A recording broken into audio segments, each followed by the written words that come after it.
So I want to spend a little bit of time now talking about some definitions, uh, and that's kind of the thing that we've been um, aiming at today.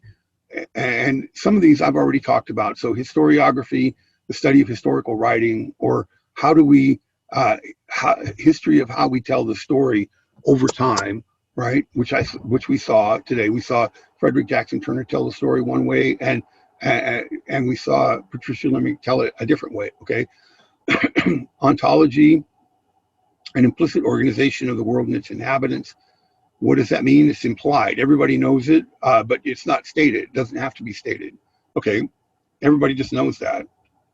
And that's something we'll have to actually wrestle with more as we go through the course, because it really only makes sense to understand what people are doing if we understand their point of view. Okay, then here's a couple of terms that you're probably not familiar with, and these aren't really kind of common terms, but they're terms I found in a book that I like a lot, and it describes the challenge for historians, because we'll say, okay, there's historicity one and historicity two. Historicity one is what happened, and historicity two is what is said to have happened. All right.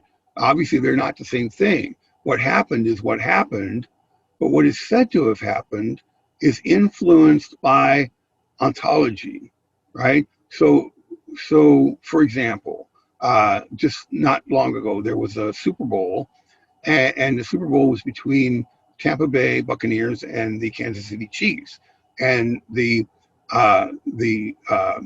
Buccaneers won the Super Bowl, and the score was 31-9, I think, something like that. I don't really watch football, but I know this happened. Okay, so now if I'm a Tampa Bay Buccaneers fan, and you ask me about that game, I would say, well, that was a great game. I love that game because our guy Tom Brady won another ring, and the Tampa Bay has now won the Super Bowl, and it's just a very positive experience for me. But if you ask somebody who's a fan of the Kansas City Chiefs, they'll say, well, that was a horrible game. I mean, it was awful. It just was embarrassing, and I can't. It's almost hard to take. I almost want to cry or something like that, right? And you can see what we've just done is that we've taken the same historicity one, and we've created two very different narratives, right? And what drives that narrative? What drives the narrative is our own ontological point of view. Am I a Chiefs fan or am I a Buccaneers fan? You follow what I'm saying? So this is something we have to think about whenever we're considering what happened in the past, because we're going to look at secondary sources. I'll tell you what that is in a second, right? People who have interpreted what happened, like Frederick Jackson Turner interpreted what happened, or Patricia Lemrig interpreted what happened, and they interpret it from their own ontological point of view. Okay, and on top of that, we have our own ontological point of view. So we might now think that Frederick Jackson Turner is full of beans, and that Patricia Lemrig is closer to the mark.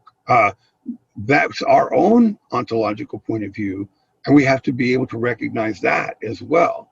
Okay, so that's historicity one, historicity two.